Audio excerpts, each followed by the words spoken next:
Hello friends, स्वागत है आपको हमारे चैनल सीटेट गुरुकुल ऑफिशियल में। तो अभी हम आप लोगों के लिए बीपीएससी टीचर बहाली के जो एग्ज़ाम होने वाले हैं उससे रिलेटेड जो वीवीआई क्वेश्चन होगा उससे रिलेटेड जो है मैं आप लोगों के लिए वीडियो लेके आता हूं और आता रहूंगा। बहुत सारे वीडियो मैंने पिछले दिनों बनाया है, तो अभी तक आपने नहीं देखा है तो जाके देख ले। चलिए, पहला क्वेश्चन है कि अंग्रेजी शासनकाल में भारत का कौन सा क्षेत्र अफीम उत्पादन हेतु प्रसिद्ध था। कि क्वेश्चन है कि अंग्रेजी शासनकाल में भारत का कौन सा क्षेत्र अफीम उत्पादन हेतु जो है प्रसिद्ध था। तो इसका आंसर हो जाएगा बिहार। यानी कि जो अंग्रेजी शासन, भारत में अंग्रेजी शासन था उस समय बिहार जो है अफीम खेती के लिए जो क्या था, बहुत ही प्रसिद्ध था। अब आगे आइए, क्वेश्चन नंबर 2 देखते हैं। क्वेश्चन नंबर 2 क्या कह रहा है कि 1855 ईस्वी में संथालों ने किस अंग्रेज कमांडर को हराया था। जो 1855 ईस्वी में संथालों ने किस अंग्रेज कमांडर को हराया था, तो इसका आंसर हो जाएगा सी। और इसके बारे में चलिए हम विस्तृत में बताते चलते हैं। तो जो 1855 और 56 क्या है, 1855 और 56 के जो संताल विद्रोह किन के बीच में हुआ था, जो संताल विद्रोह था वो आदिवासी विद्रोह के रूप में जाना जाता था। यानी कि जो 1857 का जो संथाल विद्रोह था वो आदिवासी क्या है, आदिवासी विद्रोह के नाम से जाना जाता था। और इसके बारे में हम बताते चले तो भागलपुर से राजमहल के बीच क्या कहता है, भागलपुर से राजमहल के बीच का जो क्षेत्र था उसे दमन ए कोह नाम से जो है जाना जाता था। किसके नाम से जाना जाता था, तो दमन ए कोह नाम से जाना जाता था। और जो वहाँ पे था, वहाँ पे जो संथाल की जो संख्या थी वो बाहुल्य थी। यानी कि ज़्यादा जो वहाँ पे संख्या किसकी थी, वो संथालों की संख्या थी। यहाँ हजारों संथाल जो है, जिसमें से एक दो जो नेता थे वो एक थे सिद्धू और दूसरा था कान्हू। क्या है, सिद्धू और कान्हू, ये दो नेता जो है वहाँ से उभर के आए थे और संताल विद्रोह में अपना महत्वपूर्ण योगदान दिए थे। तो संताल विद्रोह के दमन के लिए मेजर जनरल किसको, मेजर जनरल बारो को जो है नेतृत्व किया गया था। किसको नेतृत्व किया गया था, और उसने विद्रोह का जो है दमन भी किया था। तो कह रहा है कि 1857 में संथालों ने किस अंग्रेज कमांडर को हराया था, तो मेजर बारो को। और कहते हैं कि इस जो विद्रोह हुआ था उसमें दो नेता जो है उभर के आया था, एक था सिद्धू और दूसरा था कान्हो। ये दो जो नेता थे वो बाहर उभर के आए थे। अगला है क्वेश्चन नंबर 3 देखते हैं। क्वेश्चन नंबर 3 कहता है कि अंग्रेजी भारतीय सेना में चर्बी वाले कारतूसों से चलने वाली एनफील्ड राइफल कब शामिल किया गया। यानी जो एक अंग्रेजी भारतीय सेना थी उसमें क्या किया कि जो है चर्बी वाले कारतूस से चलने वाली जो एनफील्ड राइफल था उसको जो है शामिल किया गया। तो ये जो है आपको दिसंबर 1856 ईस्वी में जो है शामिल किया गया। तो हम बात करते हैं आपको अंग्रेजी भारतीय सेना में चर्बी वाले कारतूसों से चलने वाली एनफील्ड राइफल की चर्चा, जो कि दिसंबर 1856 ईस्वी में शामिल किया गया था। तो उसके बारे में बताते हैं। तो दिसंबर 1856 ईस्वी में सरकार ने पुराने लोहे वाली बंदूक, जो ब्राउन बैस क्या होता है, ब्राउन बैस से जो है बना हुआ जो था ब्रेस से, उस बंदूक के स्थान पर एक नई बंदूक लेके आई जिसका नाम रखा था एनफील्ड राइफल। ठीक है, और जो कि बहुत ही अच्छी थी। जो पहले जो था वो ब्राउन ब्रेस बंदूक था जो लोहे वाली थी। प्रयोग करने के लिए निश्चय किया। अब कहता है कि इसका प्रयोग जब प्रशिक्षण डमडम अम्बाला सियालकोट में दिया जाता था। एक जगह था उस समय में जो सियालकोट क्या है, सियालकोट में जो है इसका प्रशिक्षण दिया जाता है। तो क्वेश्चन आता है कि एनफील्ड राइफल का जो ट्रेनिंग हुआ करता था वो किस जगह पे हुआ करता था, तो वो है सियालकोट में हुआ करता था। और जब ये कब शामिल किया गया, तो दिसंबर 1856 ईस्वी में शामिल किया। बात करते हैं क्वेश्चन नंबर 4 का। कहता है शारदा मणि कौन थी। जो शारदा मणि है, क्या है, शारदा मणि जो है वो कौन थी, शारदा मणि कौन थी। तो जो शारदा मणि है वो थी रामकृष्ण परमहंस की जो है पत्नी थी। कौन थी, रामकृष्ण परमहंस की जो है पत्नी थी। चलिए, अब हम लोग बात करते हैं क्वेश्चन नंबर 5 की। 1899 और या 1900, 1899 से लेकर 1900 ईस्वी के मुंडा क्रांति का जो है नेता कौन थे। तो 1899 और 1900 के मुंडा क्रांति का जो नेता थे वो आपको थे बिरसा मुंडा। ठीक है, ये तो आप लोग जानते ही होंगे। आइए हम बात करते हैं क्वेश्चन नंबर 6 का। क्वेश्चन नंबर 6 क्या कहता है कि अखिल भारतीय किसान सभा के प्रथम सत्र की अध्यक्षता किसने की थी। जो अखिल भारतीय किसान सभा के प्रथम सत्र का अध्यक्षता किसने किया था, तो स्वामी सहजानंद सरस्वती ने किया था। जो इसके बारे में उन्हें बताते चले तो अखिल भारतीय किसान कांग्रेस की स्थापना लखनऊ में कहाँ किया गया था। इसकी स्थापना जो है लखनऊ में हुई थी। और कब हुई थी, तो अप्रैल क्या है, अप्रैल 1936 ईस्वी में इसकी जो है अध्यक्षता हुई थी। अखिल भारतीय राष्ट्रीय कांग्रेस का जो है स्थापना कब हुआ था, तो अप्रैल 1936 ईस्वी में कहाँ पे हुई थी, तो लखनऊ में हुई थी। चलिए आगे चलते हैं। क्वेश्चन नंबर हम लोग 7 देखते हैं। क्वेश्चन नंबर 7 कहता है राजा राम मोहन राय द्वारा ब्रह्म समाज की स्थापना की गई। जो राजा राम मोहन राय है उसके द्वारा ब्रह्म समाज की स्थापना जो है कब किया गया, तो इसका आंसर हो जाएगा 1828 ईस्वी में। कब हो जाएगा, 1828 ईस्वी में। अब हम बात करते हैं राजा राम मोहन राय के बारे में और ब्रह्म समाज के बारे में। तो राजा राम मोहन राय ने ब्रह्म समाज की स्थापना 1828 ईस्वी में की थी। इस संस्था में नया जीवन फूंकने के लिए और इसे एक ईश्वरवादी आंदोलन के रूप में आगे बढ़ने का श्रेय जो है देवेंद्र नाथ को मिला था। किसको मिला था, एक देवेंद्र नाथ व्यक्ति थे, उसको जो है इस संस्था में जो है जीवन फूंकने और ईश्वरवादी आंदोलन के रूप में आगे बढ़ाने के लिए एक व्यक्ति थे देवेंद्र नाथ, उनको जो है देवेंद्र नाथ टैगोर को था। इस आंदोलन में 1842 में वे शामिल हुए। कब हुए, वो 1842 में इस आंदोलन में जाकर जो है सम्मिलित होते हैं। उन्होंने केशव चंद्र सेन को ब्रह्म समाज का धर्म आचार्य भी नियुक्त किया। जो स्वामी राजा राम मोहन राय ने क्या किया, अंत में केशव चंद्र सेन को जो है ब्रह्म समाज का है धर्म आचार्य जो है नियुक्त कर दिया। अब हम लोग बात करते हैं क्वेश्चन नंबर 8 का। क्वेश्चन नंबर 8 क्या है कि सत्यार्थ प्रकाश की जो है रचना किसने की थी। तो सत्यार्थ प्रकाश की जो रचना है वो स्वामी दयानंद सरस्वती ने किया था।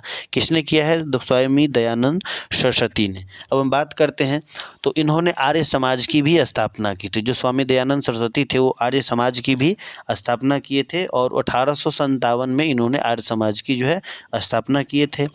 उन्होंने समाज के सिद्धांतों का आधार ग्रंथ, जो ये समाज के सिद्धांतों का आधार ग्रंथ जो है सत्यार्थ प्रकाश हिंदी भाषा में लिखा था। किस में लिखा था, हिंदी भाषा में लिखा था।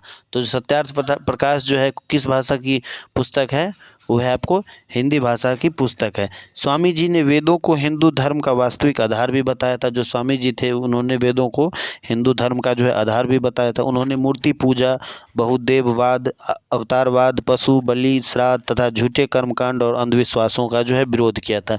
यानी तमाम जो प्रोपेगेंडा है, जैसे कि मूर्ति पूजा करना, आपको बहुदेव को मानना, झूठे कर्मकांडों और अंधविश्वास को इन्होंने जो है खंडन किया था। बात करते हैं क्वेश्चन नंबर 9 का। चलिए अब बात करते हैं क्वेश्चन नंबर 9। अनुशीलन समिति थी नारी उत्थान के प्रति समर्पित, विधवा विवाह को प्रोत्साहित करने वाली, मजदूरों के कल्याण में रुचि रखने वाली या एक क्रांतिकारी संगठन। तो अनुशीलन जो समिति थी वो आपको एक क्रांतिकारी संगठन थी और ये उसकी स्थापना जो है 1905 ईस्वी में के.पी. मित्रा द्वारा, किसके द्वारा, के.पी. मित्रा द्वारा जो है किया गया था। तो कहते हैं कि 1902 में जो ढाका में अनुशीलन समिति का जो है यह बंगाल का पहला क्रांतिकारी संगठन था। इसकी स्थापना पुतिन दास ने की थी। तो चलिए अब चलते हैं क्वेश्चन नंबर 10 पे। क्वेश्चन नंबर 10 क्या कहता है कि किसने कहा था कांग्रेस आंदोलन न तो लोगों द्वारा प्रेरित था, न ही यह उनके द्वारा सोचा या योजनाबद्ध किया गया था। तो जो इसका आंसर हो जाएगा, इसका आंसर हो जाएगा बी, सर सैयद अहमद खान। तो इसके बारे में हम कहना चाहेंगे कि 1888 ईस्वी में, किस में, 1888 ईस्वी में सर सैयद अहमद खान ने यूनाइटेड इंडियन पैट्रियाटिक एसोसिएशन की स्थापना की, जिसका उद्देश्य कांग्रेस के प्रचार को जो है निष्फल बनाना तथा लोगों को दूर रखना था। अब हम बात करेंगे क्वेश्चन नंबर 11। क्वेश्चन नंबर 11 क्या है कि सुरक्षा प्रकोष्ठ की नीति संबंधित है। जो सुरक्षा प्रकोष्ठ की नीति जो है वो वारेन हेस्टिंग से संबंधित है और सुरक्षा प्रकोष्ठ की जो नीति थी वो 1765 से लेके 1813 ईस्वी तक जो है लागू रही। इस नीति से जो रिलेटेड जो दो व्यक्ति थे, एक वारेन हेस्टिंग्स और दूसरा थे वेलेजली। दूसरा कौन थे, वेलेजली थे, तो संबंधित थे। चलिए क्वेश्चन नंबर 12 देखते हैं। क्वेश्चन नंबर 12 क्या कहता है कि all India trade union Congress, क्या है, all India trade union Congress का प्रथम अध्यक्ष कौन था? तो इसका जो प्रथम अध्यक्ष था वो है लाला लाजपत राय। कौन थे? लाला लाजपत राय। और ऑल इंडिया ट्रेड कांग्रेस की स्थापना की जो है 1920 ईस्वी में हुआ था। तो इसकी स्थापना कब हुई थी? 1920 ईस्वी में हुई थी। इसके पहले अध्यक्ष जो थे वो आपको लाला लाजपत राय थे, ठीक है, जिन्होंने 31 अक्टूबर कितना 31 अक्टूबर 1920 को क्या किया है? बम्बई अधिवेशन की अध्यक्षता की थी। अब हम बात करेंगे क्वेश्चन नंबर 13 की। तो क्वेश्चन नंबर 13 है, वह कौन से कांग्रेस अध्यक्ष थे जिसने क्रिप्स मिशन व लॉर्ड वेवल दोनों से वार्ताएं की थी? यानी वैसे कौन से कांग्रेस के अध्यक्ष थे जिन्होंने क्रिप्स मिशन और लॉर्ड वेवल दोनों से वार्तालाप किए थे? तो जो इसका आंसर हो जाएगा, इसका आंसर हो जाएगा अबुल कलाम आज़ाद। कौन थे? अबुल कलाम आज़ाद जो है ऑल इंडिया, एक सेकेंड, कांग्रेस अध्यक्ष से थे जिसने मिशन और लॉर्ड वेवेल से दोनों से वार्ताएं की थी। चलिए क्वेश्चन नंबर 14 देखते हैं। एक आता है सांप्रदायिक अवार्ड एवं पूना पैक्ट में क्रमशः दलित वर्ग के लिए कितनी सीटें दी गई थी? जो सांप्रदायिक अवार्ड था एवं पूना पैक्ट में क्रमशः दलित वर्ग के लिए कितने सीटें जो है आप दी गई थी? तो इसका आंसर हो जाएगा 71 व 147। कितना? 71 व 147। चलिए क्वेश्चन नंबर 75 देखते हैं। क्वेश्चन नंबर 75 कहता है, भारत छोड़ो आंदोलन के समय इंग्लैंड का प्रधानमंत्री कौन था? जब भारत छोड़ो आंदोलन 1942 में जब चल रहा था उस समय इंग्लैंड के जो प्रधानमंत्री कौन थे?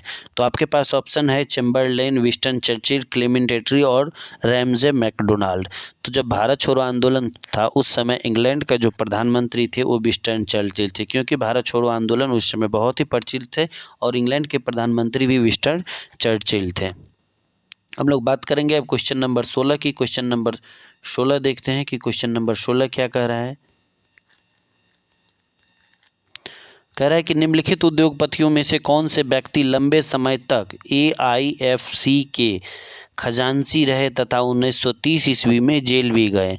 तो जो इसका आंसर हो जाएगा, इसका आंसर है जमुना लाल बजाज। ठीक है, हम बात करते हैं क्वेश्चन नंबर 17 की। 20 क्वेश्चन को हम इसमें लेके आए हैं, तो हमारे चैनल पे आप बने रहे, ऐसे ही सीरीज जो है आप चलते रहेगा। तो अगला क्वेश्चन है क्वेश्चन नंबर 17। 1947 ईस्वी के भारतीय राष्ट्रीय कांग्रेस के दिल्ली अधिवेशन की अध्यक्षता किसने की थी?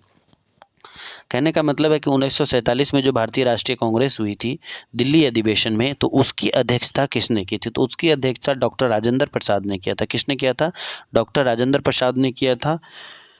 अब क्वेश्चन नंबर 18 देखते हैं। क्वेश्चन नंबर 18 क्या कहता है कि देवबंद के उस विद्वान का नाम बताइए जिन्होंने स्वतंत्रता आंदोलन में महत्वपूर्ण भूमिका निभाई थी। आपके पास ऑप्शन है अबुल कलाम आज़ाद, मोहम्मद अली जिन्ना, बदरुद्दीन तैयब जी और चिराग अली। तो जो इसका आंसर हो जाएगा, इसका आंसर हो जाएगा अबुल कलाम आज़ाद। देवबंद के उस विद्वान का नाम बताइए जिन्होंने स्वतंत्रता आंदोलन में महत्वपूर्ण भूमिका जो है निभाई थी। अब बात करते हैं क्वेश्चन नंबर 19 की। तो बम्बई में अखिल भारतीय व्यापार संघ कांग्रेस क्या है? बम्बई में अखिल भारतीय व्यापार संघ कांग्रेस AITUC की स्थापना कब हुई थी? आपके पास ऑप्शन है 1920, 1925, 1929, 1935। तो चलिए एक बार और क्वेश्चन देखते हैं। AITUC अखिल भारतीय व्यापार संघ कांग्रेस की स्थापना जो है कब हुई थी? तो इसका आंसर हो जाएगा 1920 ईस्वी। और इसकी जो अध्यक्षता करने वाले व्यक्ति थे वो आपको लाला लाजपत राय थे। कौन थे? लाला लाजपत राय। ठीक है, ये याद रखिएगा आप लोग। हम लोग बात करेंगे क्वेश्चन नंबर 20 की। तो कहता है क्वेश्चन नंबर 20 है कि अमृत बाजार पत्रिका की स्थापना किसने किया था? गिरीश चंद्र घोष, हरिश्चंद्र मुखर्जी, SN बनर्जी या शिशिर कुमार घोष। तो जो अमृत बाजार पत्रिका थी तो उसके जो स्थापक थे वो थे आपको शिशिर कुमार घोष। कौन थे? शिशिर कुमार घोष थे। चलिए, वीडियो आपको अगर अच्छा लगा हो, अगर आप यहाँ तक आए हुए हैं तो चैनल को ज़रूर एक सब्सक्राइब कर ले, वीडियो को लाइक कर दे। चलिए, अभी 14 मिनट हुआ है, 2-4 क्वेश्चन और देख लेते हैं। बात करते हैं क्वेश्चन नंबर 21 का। गांधी इरविन समझौते के हस्ताक्षरित होने से निम्नलिखित में भूमिका किसने ली थी? तो इसका आंसर हो जाएगा तेग बहादुर शंपरोवा। अब बात करते हैं क्वेश्चन नंबर 22। निष्क्रिय विरोध के सिद्धांत का प्रतिपादन किसने किया था? महात्मा गांधी, विपिन चंद्र पाल, बाल गंगाधर तिलक या अरविंद घोष? तो निष्क्रिय विरोध के सिद्धांत का प्रतिपादन किसने किया था? तो इसका आंसर हो जाएगा अरविंद घोष। चलिए क्वेश्चन नंबर 23 देखते हैं। क्वेश्चन नंबर 23 क्या कहता है? निम्नलिखित अखबारों में से कौन सा मुख्यतः उदारवादियों की नीति का प्रचारक था? New India, leader, young India या फ्री प्रेस जर्नल? क्वेश्चन है कि निम्नलिखित अखबारों में से कौन मुख्यतः उदारवादियों की नीतियों का जो है प्रचारक था? तो इसका जो आंसर हो जाएगा वो है लीडर। बात करते हैं क्वेश्चन नंबर 24 का। क्वेश्चन नंबर 24 में एक कुट दिया हुआ है, आपको सही प्रयोग करके बताना है। चलिए, शायद इस पीडीएफ में जो है कुट नहीं दिया हुआ है, तो अगला जो वीडियो आएगा तो उसमें मैं ज़रूर इसको लेके आऊँगा। थैंक यू, धन्यवाद।